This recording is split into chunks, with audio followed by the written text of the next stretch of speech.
বড়ই গাছের 7টি পাতা দিয়ে জাদু ও বদনজর একদিনেই কাটতে পারবেন। আপনাকে কবিরাজের কাছে যেতে হবে না। বর্তমানে এই বদনজরের সমস্যা হচ্ছে বড় সমস্যা। নবীজি সাল্লাল্লাহু আলাইহি সাল্লামের জামানায় কিন্তু এরকম একটা ঘটনা ঘটেছিল। একজন আরেকজনকে দেখে একটা কথা বলেছে, যার কারণে তিনি বেহুশ হয়ে গিয়েছিল। এটা আবার অনেকে বিশ্বাস করতে চায় না। নবী সাল্লাল্লাহু আলাইহি ওয়াসাল্লাম নিজে বলে দিয়েছেন, আল আইনু হাক্কুন, বদনজর সত্য।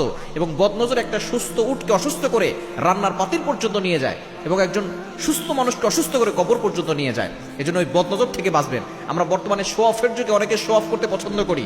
যার অনেক কিছু নাই, তারপর অনেক কিছু আছে এই ভাব দেখায়। অনেকেই আছে যে কিছু একটা করার আগে ফেসবুকে পোস্ট করে এবং নিজের সন্তানের ছবি দেখায়। আপনি এটা করবেন না। এই শো অফ বন্ধ করুন। বাড়ি করছেন, গাড়ি করছেন, আপনি এটা গোপন রাখুন, ভালো থাকতে পারবেন।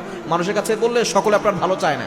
এজন্য যদি দেখেন যে আপনি অসুস্থ, মাথা ব্যথা করে, আপনার কোনো রোগ ধরা পড়ছে না, আপনার বুক ব্যথা করছে, এরপরে দিন দিন আপনি শুকিয়ে যাচ্ছেন, চেহারা নষ্ট হয়ে যাচ্ছে, মনে করবেন হয়তো কারো বদনজর আপনার উপরে লেগেছে। আপনি বদনজর কাটার জন্য 7 দিন গোসলা করবেন। একদিন করলে আপনি ভালো একটা ফলাফল পাবেন ইনশাআল্লাহ। 7 দিন আমলটা করবেন।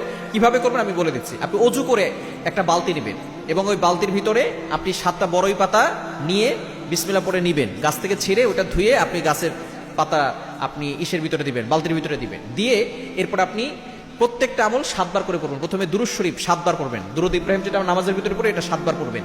এরপরে আপনি সূরা ফাতিহা 7 বার পড়বেন। এরপরে আয়াতুল কুরসি 7 বার পড়বেন। এরপরে আপনি সূরা ইখলাস 7 বার, সূরা ফালাক 7 বার, সূরা নাস 7 বার। এরপরে শেষে আবার দুরূদ শরীফ 7 বার পড়ে ওই পানিতে ফু দিয়ে পানিটা দিয়ে আপনি গোসল করে নেবেন ইনশাআল্লাহ।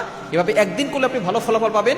যদি আপনি 7 দিন করতে পারেন, আপনার সকল বদনজর থেকে আপনি বেঁচে থাকতে পারবেন ইনশাআল্লাহ। এবং বদনজর আপনার দূর হয়ে যাবে, বদনজর নষ্ট হবে, আপনার জাদুটা নষ্ট হবে। এরপর থেকে আপনি অবশ্যই 5 ওয়াক্ত নামাজ পড়বেন। নামাজের পরে আপনি আপনার শরীরটা বন্ধ করে রাখবেন। আয়াতুল কুরসি আর 4 কুল করে বুকে ফু দিবেন। হাতে ফু দিয়ে পুরো শরীরে হাত বুলিয়ে দিলে আপনার শরীর বন্ধ থাকবে, দুনিয়ার কেউ আপনাকে ক্ষতি করতে পারবে।